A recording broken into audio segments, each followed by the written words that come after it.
자, 우리 지난 시간에 하나님께서 이 계명을 통해서 금지하신 것, 즉 하나님을 형상화하지 말라, 즉 어떤 모양도 그림도 그리지 말라라는 것을 함께 나누고 있는데요. 이 계명의 핵심이 하나님을 형상화하지 말라는 그런 내용이라고 할 때 그 이유가 뭐라고 그랬습니까? 하나님을 왜 형상화하지 말라고 했습니까? 하나님은 어떤 분이시기 때문에? 영이시기 때문에 그 어느 누구에게도 하나님께서는 당신의 형상을 보여주신 적이 없었고요. 그 하나님의 형상을 본 자들도 역시 없죠. 성경 다 찾아보세요. 어느 누구에게 하나님께서 당신의 형상을 보여주신 적이 있는가? 없습니다. 하나님은 영이시니 예배하는 자가 영과 진리로 예배할지니라 라는 말씀, 여기에서 하나님이 영이란 말이 무슨 말입니까? 하나님은 육체가 없으신 분이다. 우리처럼. 예수께서 부활하신 이후에 제자들에게 나타나셨을 때에 도마 앞에서 하신 말씀 기억하십니까? 영은 살과 뼈가 없지만 나는 있느니라. 그것은 곧 예수님께서 영의 부활이 아니라 예수님의 부활은 그 육신, 실제로 죽으신 그 육신이 부활하신 것을 분명하게 보여주신 것이었죠. 믿으십니까? 자, 근데 예수님이 그렇게 영은 살과 뼈가 없다고 했어요. 그래서 하나님은 영이시다라고 할 때 그 하나님이 바로 우리처럼 살과 뼈가 있는 분, 어떤 형체를 갖추신 분이 아니다 그 말입니다. 우리는 하나님에 대해서 몰라요. 그냥 영이시다라는 것밖에 몰라요. 우리처럼 육체가 없는 분이다라는 것 정도밖에 몰라요. 그래서 우리가 하나님에 대해서 아는 것은 그 정말로 어미로우시고 영광스러우신 그 하나님의 아주 극히 일부분, 아주 극히 일부분만 우리가 성경을 통해서 압니다. 근데 하나님께서요, 성경을 보면은 각 시대마다 하나님께서 당신의 어떠하심을 나타내신, 다른 말로 하면 계시하셨다고 하죠. 그 택하신 백성들이든지 또 택하신 자에게 당신을 나타내신 일들이 각 시대마다 있었습니다. 무엇입니까? 그러면 에덴 동산에서 하나님께서 타락이 전에 아담에게 하나님께서 당신을 나타내셨죠? 어떻게 나타내셨어요? 하나님께서 교제하시는 인격자 되심을 나타내셨습니다. 교제하는 것을 기뻐하시는 분으로.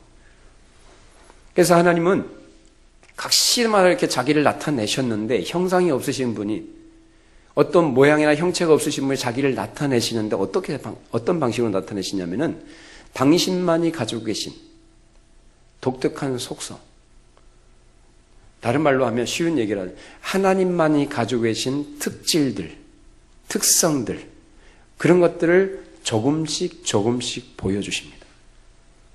한꺼번에 보여주시거나 어느 한 사람에게 어떤 특정한 때에 한꺼번에 나타내 보여주신 적이 없습니다. 타락한 이후에는 하나님께서 어떻게 나타내셨죠? 아담아, 아담아, 내가 어디 있느냐? 범죄한 자에게 심판하시는 하나님으로 나타내셨습니다. 그 이후에 하나님께서 노아에게 어떻게 나타나셨죠? 노아에게 은혜를 베푸셨죠. 그리고 노아 홍수와 심판을 통해서 하나님은 죄에 대해서 심판하시는 하나님으로, 또한 구원하시는 하나님으로 자기 자신을 나타내셨습니다. 아브라함에게는 어떻게 나타나셨어요? 우리 믿음의 조상 아브라함이라고 하죠. 그 아브라함에게 하나님께서 어떻게 나타나셨습니까? 하나님께서 갈대아 우리에서 우상을 만들어 먹고 사는 그 집안에 살고 있었던 아브라함에게 찾아가셨습니다. 이것이 우리 기독교 신앙의 독특함입니다. 믿으십니까? 사람이 하나님을 찾는 게 아니에요. 하나님께서 택하신 자들에게 찾아가십니다. 찾아가셔서 아브라함에게 하나님께서 하신 말씀이 뭐예요? 약속의 말씀 주십니다. 불가능한 그에게 100세에 하나님께서 아들을 주십니다. 전능하신 하나님, 엘샤다이. 전능하신 하나님으로 아브라함에 나타나시고 말씀하십니다. 그리고 하나님께서 아브라함에 하셨던 약속대로 400년 이후에 그의 종 모세를 하나님께서 부르실 때 그 모세에게 하나님께서 나타나십니다. 뭐라고 말씀하시죠? 호렙산 떨기나무 불꽃 가운데서 나는 스스로 있는 자다. 여호와 그 누구로부터? 짐을 받은 자도 아니요 누구의 동의나 협력을 구하는 자가 아닌 주권자이신 하나님, 영원하신 분이심을 모세에게 나타내셨습니다. 이처럼 하나님은 각 시대마다 하나님께서 그 필요를 느끼실 때, 그 필요에 의해서 하나님의 뜻과 계획을 따라서 그 택하신 백성들에게, 그의 종들에게 자기 자신을 나타내셨습니다만, 어떤 때도 완전하게 모든 것을 다 보여주신 적이 없으며 그 형상을 보여주신 적도 없습니다. 믿으십니까? 자, 근데 하나님은 그 백성들에게, 그 하나님의 택하신 자들에게 하나님께서 하나님 되심을 드러내 보여주시고 그것을 궁극적으로 완전하게 보여주실 필요를 느끼셨어요. 그리고 하나님께서 정하신 때에 그 하나님의 거룩하신 형상을 나타내 보여주시는데 그때가 언제냐? 자, 여러분 주보 안쪽에 갈라디아서 4장 4절 말씀 같이 함께 읽어보시죠. 때가 참에 하나님이 그 아들을 보내사 여자에게서 나게 하시고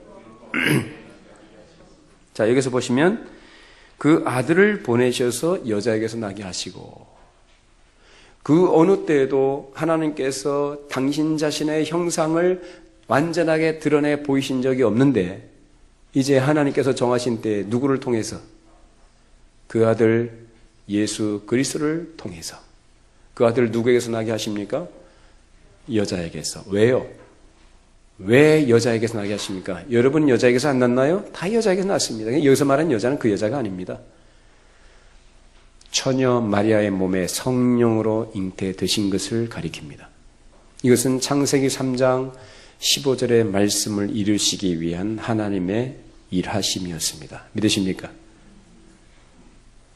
여자의 후손으로 예수께서 오신 거예요. 무죄한 자로 하나님이신 그분이, 하나님의 아들이신 그분이, 독생자이신 그분이, 아버지의 품속에 영전하시는 그 아들이 이제 때가 참에 하나님께서 정하신 때가 되어서 이 땅에 그 모습을 드러내셨습니다.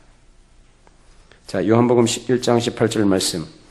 본래 하나님을 본 사람이 없으되 아버지 품속에 있는 독생하신 하나님이 나타내셨느니라. 아무도 하나님을 본 사람이 없습니다. 그러나 하나님께서 당신의 아들 예수 그리스도를 통해서 그 일을 이루신 것입니다. 자, 그러면 우리는 여기서 왜 하나님께서 10계명의 두 번째 계명인 2계명을 통해서 당신을 형상화하지 말라고 한 이유가 무엇인지를 볼 수가 있죠. 자, 우리는 지난 시간까지 하나님은 영이시기 때문에 그 영의 속성을 다 거부하는, 또 부정하는 결과들이 되기 때문에 형상을 만들지 말라는 차원에서 생각을 했고, 오늘은 이제 하나님께서 성경의 어떤 구속사, 구원 역사의 어떤 흐름 속에서 그것이 어떤 관계가 있는지를 우리가 살펴보게 되는 것입니다. 하나님께서 당신을 형상화하지 말라고 경고하신 그 이유는 하나님을 형상화하는 것은 우리가 할 수 있는 일도 아니고 우리가 해야 될 일도 아니고 누가 하실 일이다? 하나님이 하실 일이기 때문입니다. 믿으십니까? 오직 하나님만이 당신의 형상을 드러내 보여주실 수 있는 분인 것입니다.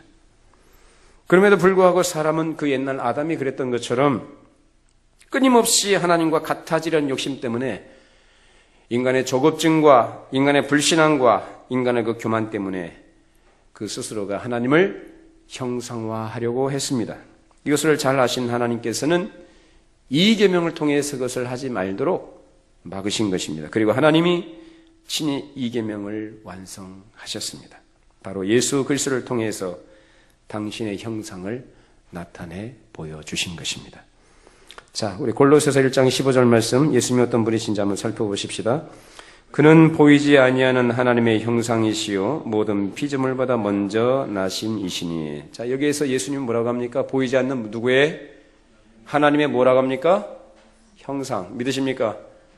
예수님은 보이지 않는 하나님을 보여주는, 우리 인간의 눈으로 볼 수 있는 모습으로 이 땅에 오신 하나님이신 줄로 믿습니다. 그래서 그분은 언제부터 계신 분이냐? 창조 때 이 세상 만들어질 때 그도 만들어진 분? 이동강에서 세례를 받으실 때 하나님의 양자로 입양되신 분? 아니에요. 그는 영원하신 하나님의 품속에 계신 하나님의 독생자인 줄로 믿습니다. 그분이 영원하신 하나님이에요. 성부 하나님, 성자 하나님, 그 영광과 권능이 동등한 줄로 믿습니다. 그 하나님이셔요. 그 하나님이신 그분이 이 세상에 자기 자신을 드러내 보여주신 것입니다. 그래서 하나님은 이 계명에서 너를 위하여 새긴 우상을 만들지 말라라고 하셨어요. 여기서 특별히 너를 위하여라고 했습니다. 우리는 우리를 위하여 하나님의 형상을 만들 수도 없고 만들어서도 안 되는 자들이에요. 근데 하나님께서는 우리를 위하여, 하나님께서 우리를 위하여 당신의 형상을 우리에게 나타내 보여주신 것입니다. 근데 어리석고 무지하며 교만한 인간들이 이 계명을 범했고 하나님을 금송아지로 전락시켰습니다. 이 일은 특별히 모든 민족들 가운데서 놀라우신 하나님의 그 언약의 말씀을 받는 마당에 그들이 그 하나님 앞에서 저지른 범죄였습니다. 금송아지 만든 사건은 그 신의 산뿐만이 아니죠. 여로보암 때 단과 베델의 여로보암이 사람들이 예루살렘에 가지 못하도록 하기 위해서 어떻게 해요? 금송아지 세우죠. 똑같은 걸 세웁니다. 야, 이스라엘 역사 보면요, 이것이 아주 뿌리 깊게 계속해서 흘러가는 것을 봅니다.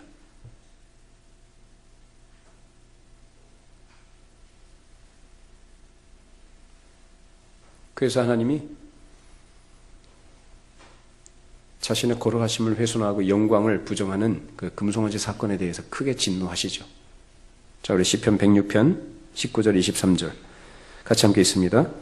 그들이 호렙에서 송아지를 만들어 부어 만든 우상을 경배하여 자기 영광을 풀먹는 소의 형상으로 바꾸었도다. 애굽에서 큰 일을 행하신 그의 구원자 하나님을 그들이 잊었나니 그는 함의 땅에서 기사와 홍해에서 놀랄만한 일을 행하신 이시로다. 그러므로 여호와께서 그들을 멸하리라 하셨으나 그가 택하신 모세가 그 어려움 가운데에서 그의 앞에 서서 그의 노를 돌이켜 멸하시지 아니하게 하였도다. 아멘. 하나님께서 하실 일을 인간 스스로 어찌 해보겠다고 했던 일들이 바로 하나님의 진노를 촉발했고 하나님을 모욕하고 하나님의 영광을 풀먹는 소의 형상으로 바꿔버린 거예요. 여러분, 우리가 무엇을 하려고 해서는 안 됩니다.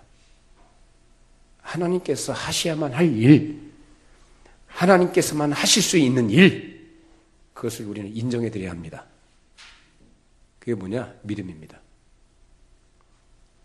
믿음 가지고 여러분 뭐 하려고 하지 마세요. 믿음은 하나님께서 주시는 거예요. 자기 믿음이 좋아서 주먹 불끈 쥐고 뭐 결단한다고 여러분 하나님을 위해서 그렇게 살 수 있는 게 아니에요. 인간의 결심과 결단이라는 것은, 인간의 의지와 실천이라는 것은 부패하기 짝이 없는 것이고 얼마나 나약한 것인지 모릅니다. 하나님께서 하시도록 맡겨드리는 것이 믿음입니다. 이스라엘 백성들은 그걸 몰랐던 거예요. 자기들의 조급함들, 자기들의 불안한 마음들, 어떤 하나님처럼 좀 되고자 하는, 하나님께서 하셔야 될 일들을 자기들이 해보겠다고 나서는 그 무지와 어리석음이, 이건 뭐였냐면은, 다른 게 아니에요. 하나님 앞에 교만함이에요. 하나님께서는 그것을 아주 싫어하셨습니다. 진노하셔서 그들을 치셨어요. 하나님께서는 당신의 참된 형상이신 예수 그리스도를 이 땅에 나타나게 하실 것이며 그분을 통해서 자기 형상을 우리에게 보이실 계획을 갖고 계셨습니다. 그리고 그 예수 그리스도께서 하나님의 형상이신 그분이 이 땅에 나타나시는 것이 바로 우리의 구원이요 우리의 생명인 줄로 믿습니다. 그래서 그 택하신 백성들에게 예수님 믿도록 하는 거예요. 예수님. 예수님이 어떤 분이냐? 예수님께서 갈보리 언덕 십자가에서 죽으신 것이 무엇을 의미하는지, 그 십자가에서 죽으시기 전에 예수님께서 하나님께서 이 세상에 사람이 되셔서 오셔서 하셨던 모든 일들, 그 모든 것들이 무엇을 의미하는지 우리가 알아야 됩니다. 그걸 모르고서는 사람은 언제나 그 부패한 마음으로부터 나오는 것들이 뭐냐면 자기가 하나님 대신에 하나님보다도 뭔가를 좀 더 해보려고 하는 것들이에요. 마음으로 우상을 만들고요. 그 마음의 욕심을 버리지 못해서 하나님의 영광에 도전하는 것이 바로 인간입니다. 하나님께서는 어떤 한 시대뿐만 아니라 오고 오는 모든 시대에 있게 될 당신의 교회에게 하나님을 바르게 나타내시고 보여주고 싶으셨던 것입니다.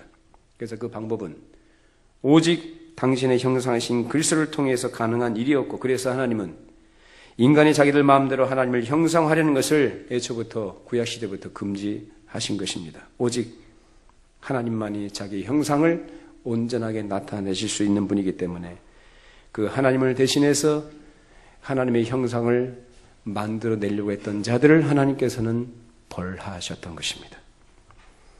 그래서 하나님은 우리에게 보여주시간 당신의 형상을 이 계명에 있는 것처럼 위로 하늘에 있는 것이나 아래로 땅에 있는 것이나 땅 아래 물속에 있는 것에 아무 형상으로든지 만들 수 없음을 여기서 가르쳐 주신 거예요. 하나님을 그 어떤 방식으로 표현해서는 안 됩니다. 여러분 마음으로 상상하지도 마세요. 그냥 성경을 통해서 하나님의 영이신 있는 그대로 그냥 마음으로 믿고 고백하시기 바랍니다. 그다음 상상을 하지 마세요. 하나님의 형상, 그러니까 어떤 사람은요, 뭐 우리처럼 사람처럼 머리가 있고 이렇게 손가락, 발가락 다 있는 것을 생각을 합니다. 저 어렸을 때 그렇게 생각을 했어요. 근데 그때 우리 주일학교 선생님이 그 형상에 대해서 제대로 안 가르쳐 준 것 같아요. 그래가지고 하나님의 형상, 그러니까 하나님의 모양, 그러면 하나님이 자기의 모양대로 만드셨다고 하니까 하나님 우리 모양, 우리 인간처럼 이런 형체를 가지지 않을까요? 성경에도 보면은 그런 식으로 나타나지 않습니까? 그렇죠? 하나님이 보내신 사자, 천사들을 보면은 사람의 모양으로 나타나잖아요. 사람처럼 같이 음식을 먹기도 하잖아요. 아브라함이 그들 영접해서 그게 고기도 구워주고 떡도 만들어주잖아요. 그거 다 먹잖아요. 그렇게 생각을 한단 말입니다. 근데 하나님은 그런 분이 아니다 말이에요. 우리가 상상하는 것 뿐입니다. 그래서 하나님은 오직 하나님만이 당신의 아들이신 독생자 예수 그리스도를 통해서만 그의 형상을 드러내 보여줄 수 있는 것입니다. 그래서 하나님께서는 역사 속에서 새 언약 시대에 친히 당신의 형상을 허락하셨는데 그분이 바로 우리가 믿음으로 고백하는 우리 주 예수 그리스도이신 것입니다. 믿으십니까? 자, 예수님께서 이 땅에 오셨을 때, 그리고 이 땅에서 계시는 동안에 그동안 하나님께서 역사 속에서 한 번도 당신 자신의 속성을 한꺼번에 온전하게 드러내 보이신 적이 없는데 누구를 통해서만? 예수 그리스도를 통해서만 당신의 형상, 당신이 갖고 계시는 속성들, 그런 것들을 다 보여주셨습니다. 믿으십니까? 여러분, 그걸 믿으려면은요, 예수님이 누구신지 알아야 되겠죠? 예수님이 어떤 분인지를 모르는데 어떻게 그걸 믿겠어요? 그래서 예수님을 가르쳐 주는 게 뭐냐면 성경이에요. 그래서 성경을 모르면 예수 못 믿어요. 예수 믿는 게 이렇게 중요하냐? 여러분, 예수 믿는 게 여러분의 생명입니다.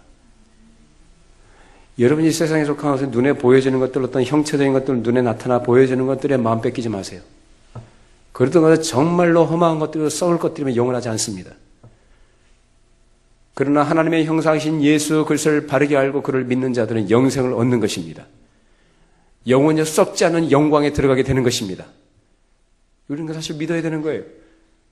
그러기 위해서 성경을 통해서 계시된 예수 그리스도가 어떤 분이신지를 바르게 알고 그 예수를 참되게 믿어야 할 이유가, 가장 절절한 이유가 거기 있는 거예요. 그래서 여러분 이 자리에 오신 거예요. 자, 요한복음 14장 7절 9절 말씀 같이 함께 있습니다. 너희가 나를 알았더라면 내 아버지도 알았으리로다. 이제부터는 너희가 그를 알았고 또 보았느니라. 빌립이 이르되 주여 아버지를 우리에게 보여주옵소서. 그리하면 족하겠나이다. 예수께서 이르시되 빌립아, 내가 이렇게 오래 너희와 함께 있으되 내가 나를 알지 못하느냐? 나를 본 자는 아버지를 보았거늘 어찌하여 아버지를 보이라 하느냐? 자, 예수님을 본 자는 누구를 봤다고 합니까? 아버지를 보았다라고요.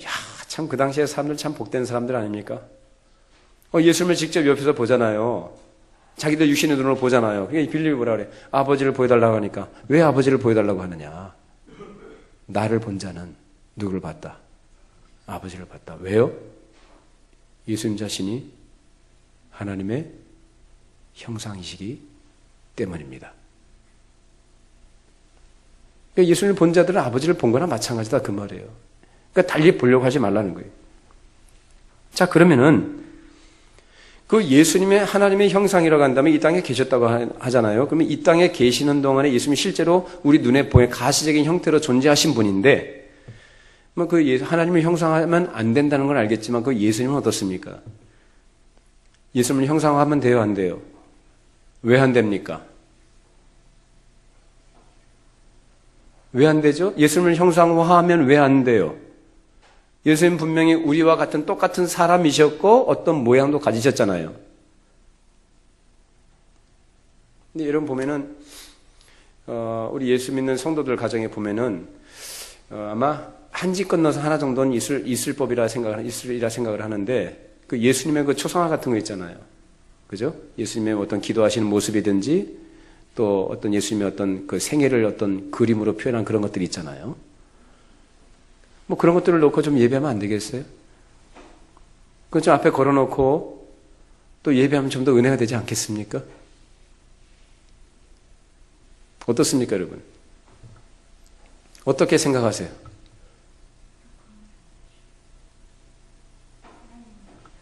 예수님의 형상이라는 것, 즉 하나님의 형상이 예수님이고 예수님의 형상이라는 것에 대해서 오해를 하기 때문에 자꾸 그런 식으로 표현하고자 하는 거예요.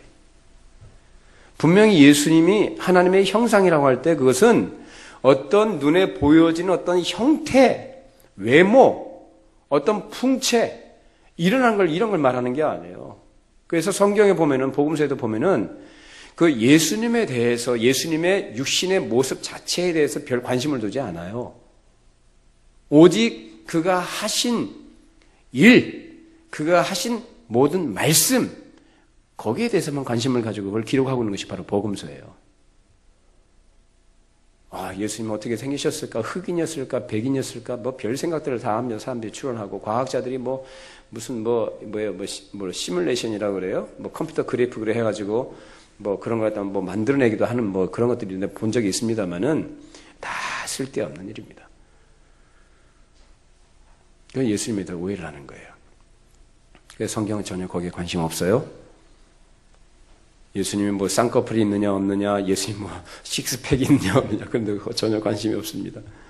오직 예수 그리스도의 탄생하심과 예수 그리스도의 생애와 그의 행적들, 그 하셨던 모든 말씀들을 이 복음서 기자들이 관심을 가지고 기록합니다. 심지어는 예수께서 십자가에서 돌아가실 때 육체의 고통에 대해서 별로 그렇게 표현하지 않아요. 오직 더 관심을 가지고 더 중점적으로 강조하고 있는 게 뭐냐면 예수께서 말씀하신 십자가상에서 돌아가실 때 가상칠언, 그 말씀들을 기록하고 있습니다. 그만큼 복음서 기자들의 관심은, 즉 복음서 기자들이 자기들의 의지를 가지고 자기들의 생각대로 한 게 아니라 성령의 감동을 따라서 기록한 것이지만 그 모든 관심은 바로 예수 그리스도가 바로 하나님의 형상을 가지시고 이 땅에 오신 하나님의 아들 되심이 무엇인가를 보여주고 드러내기를 원했던 것입니다. 그래서 그 복음서, 즉 예수 그리스도의 어떤 모든 행적들과 그의 계실 때의 공생기간 동안 함께했던 모든 사람들, 직접 목격했던 사도들이 기록했던 것들, 복음서 서신서들이 강조하는 것들은 바로 그거예요. 하나님께서 그 아들 독생자 예수 그리스도를 이 땅에 보내셔서 죄인들을 구원시키시기 위해서 그의 전생과 십자가를 통해서 이루신 일이 무엇인가를 우리에게 가르쳐 주는 것입니다. 그래서 전통적으로요, 우리 개혁교회에서는 예수님의 그림이든지 어떤 형상물을 절대로 걸어놓지 않습니다. 어떤 교회 가면은 예수님의 어떤 그림 같은 거, 예수님의 뭐 이런 그 모양에다가 무슨 가운데 무슨 뭐 하트 같은 게 그런 것도 있고, 뭐 기도하신 모습 다 그려놓고 그렇게 하는, 그런 거 하지 말아야 됩니다. 여러분 4세기에 그 에피파네스라는 그 주교가 있었는데 그 사람이 팔레스티나 어떤 교회를 방문을 했는데 그 교회에 예수님의 어떤 그 형상에 그려진 커튼을 갖다 이렇게 들이운 걸 봤어요. 그걸 보고 단번에 끌어내 찢어버렸습니다. 그리고 그 이후에 예수님의 그 초상화라든지 어떤 그림, 이 형상 같은 것들이 이렇게 퍼지는 것을 막기 위해서 말씀을 아주 충실하게 가르쳤다고 그래요. 말씀 운동을 펼친 거죠. 이 사람 평생에 걸쳐서 이단하고 이제 싸우는, 이단을 갖다가 드러내고 그들과 싸우는 그 생애를 살았던 사람이 바로 그 사람이에요. 그만큼 하나님의 형상이든지 그리스도의 형상이든지 어떤 모양으로 어떤 그림으로 이렇게 표현하는 것을 성경은 금하고 있다는 거예요. 여기서 예수님이 하나님의 형상이라고 할 때 형상이라는 의미는 뭐냐면은 다른 게 아니고 예수 그리스도의 그 위격, 예수 그리스도의 인격, 예수 그리스도의 사역을 그렇게 표현한 것입니다. 외모가 아니라.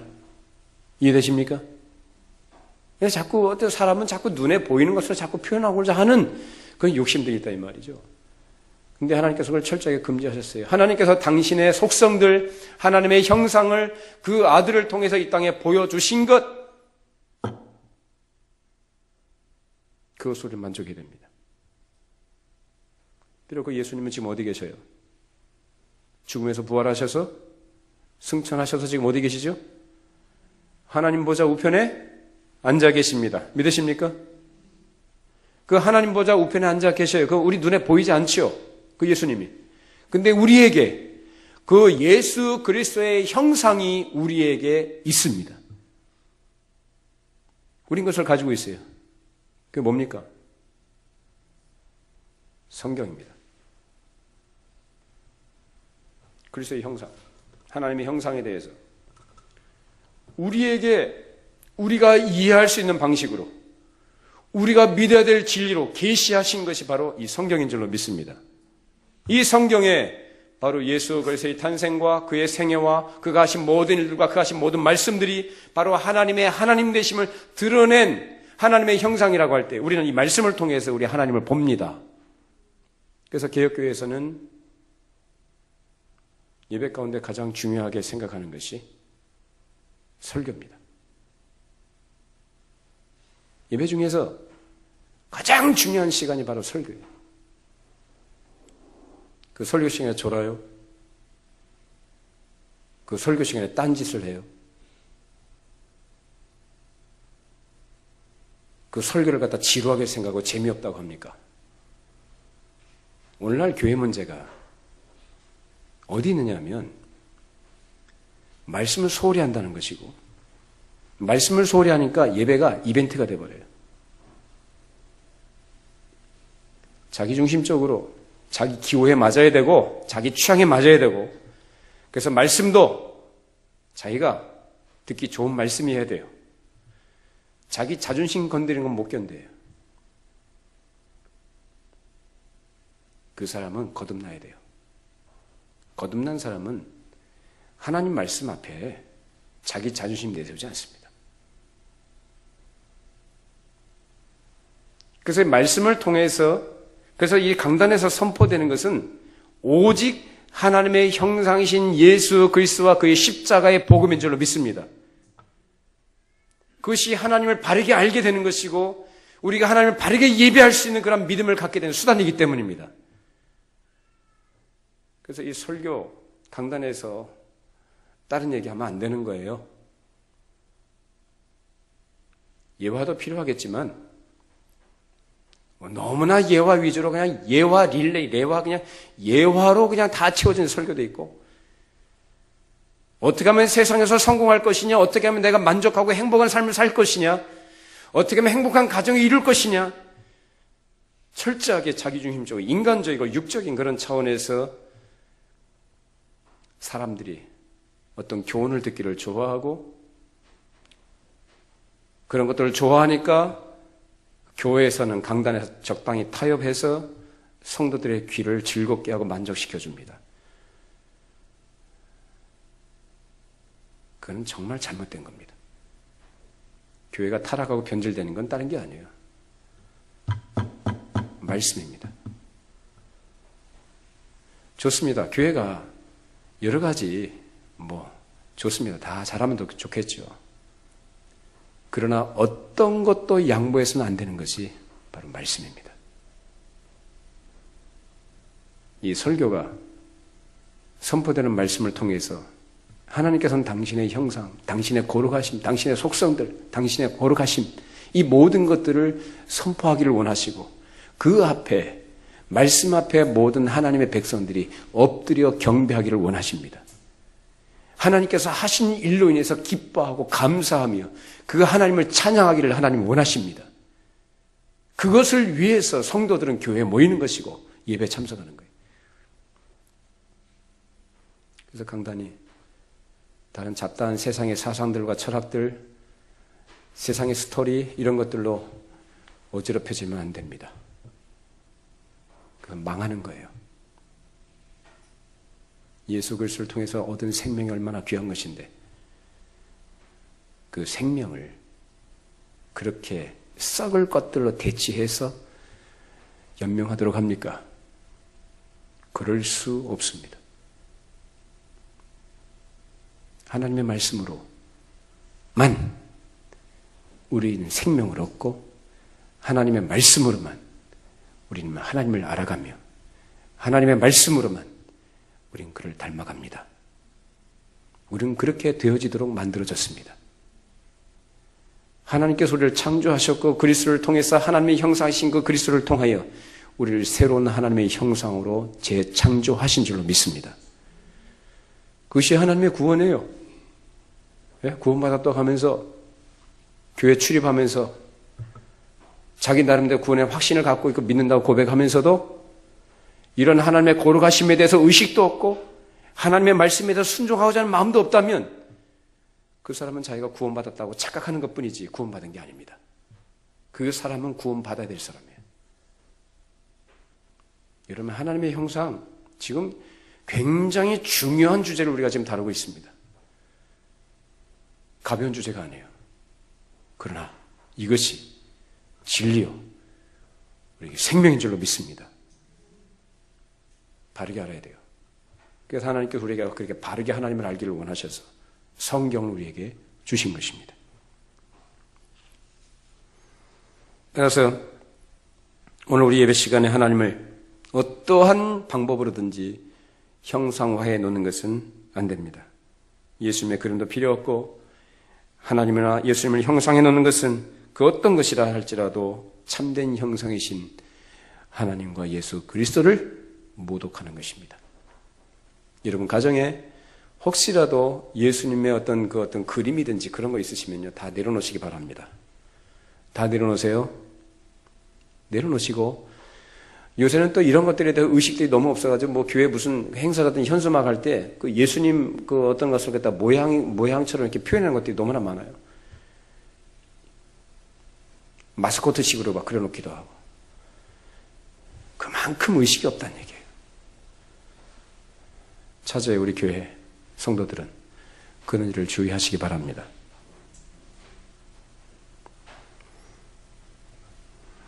그 대신에 우리는 예수 그리스도께서 이 땅 가운데 나타나셨던 모든 일들에 대해서 설교자의 설교 선포를 통해서 그것을 듣고 하나님의 형상을 대해야 하는 것입니다. 또 하나 하나님께서 우리에게 주신 은혜의 수단이 뭡니까? 성찬식이죠. 하나님의 형상이신 예수 그리스도의 살과 피를 우리가 먹음으로 하나님의 형상을 먹고 마시게 되어 있습니다. 믿으십니까?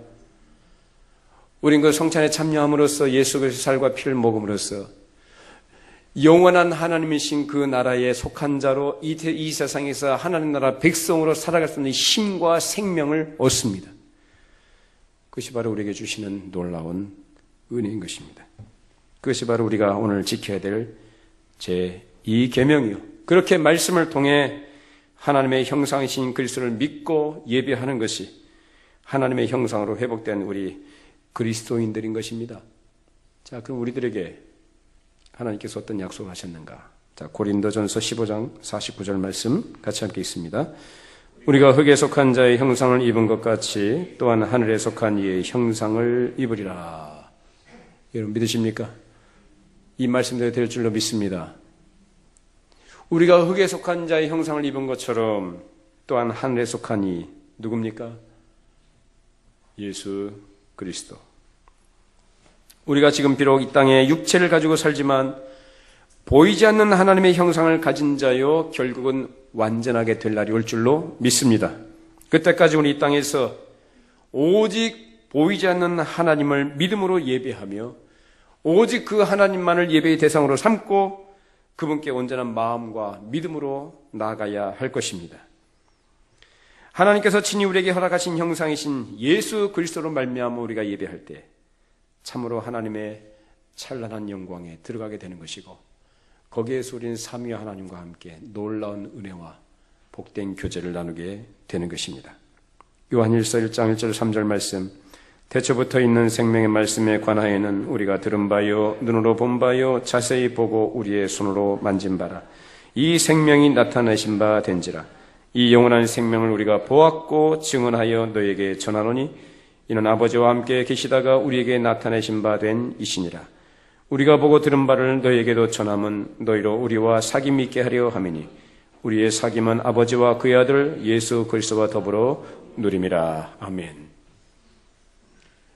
우리 눈에 지금 예수 그리스도는 보이지 않지만 또 하나님은 우리 눈에 보이지 않지만 우린 그 영이신 하나님 앞에 지금 앉아 있는 것입니다.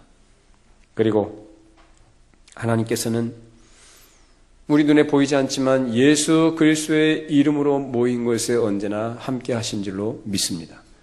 믿으십니까? 예수 그리스도의 이름으로 모인 것에 예수님께서 말씀하셨습니다.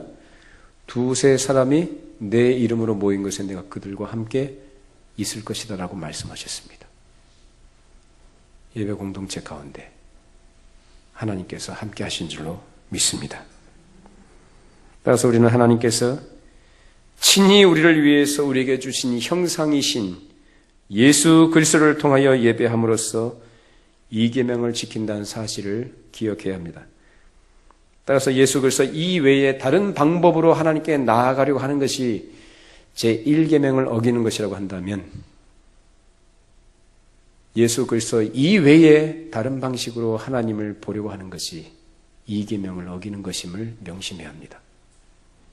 여러분, 예수님을 통해서만 하나님을 볼 수 있기 바랍니다. 예수님을 통해서만 하나님께 나갈 수 있기를 바랍니다. 그것이 하나님께서 우리에게 명령하신 계명인 것입니다. 따라서 우리가 만든 형상이 아닌 하나님께서 친히 우리에게 허락하신 형상이신 예수 그리스도를 통해 하나님께 예배할 때 예수께서는 성령의 능력으로 그 사람을 하나님의 형상으로 빚어 가실 것입니다. 이 땅에 있는 동안에 우리가 살아가면서 이 땅의 인생을 살아가면서 하나님을 섬기고 예배하는 신자로 살아가는 모든 삶의 과정들이 바로 성령께서 우리를 하나님의 형상으로 빚어 가시는 과정인 것입니다. 여기에 우리가 믿음으로 반응하시길 바랍니다. 언제나 하나님의 말씀 안에 거하시고 말씀을 가까이 하시고 말씀을 통해서 하나님을 보시고 발견하시고 깨달으시고 이제 하나님께서 장차 우리에게 이루실 그 영광의 날, 완전한 하나님 나라의 영광에 들어가는 완전한 몸이 될 때까지 믿음으로 꿋꿋하게 인내하시고 승리하시는 저와 여러분이 되시기를 바랍니다. 예수 이름으로 모이고 예수 이름으로 하나님께 예배하는 그것이 오늘 말씀의 요지를 따르자면 제2계명을 바르게 지키는 것입니다. 기도하겠습니다.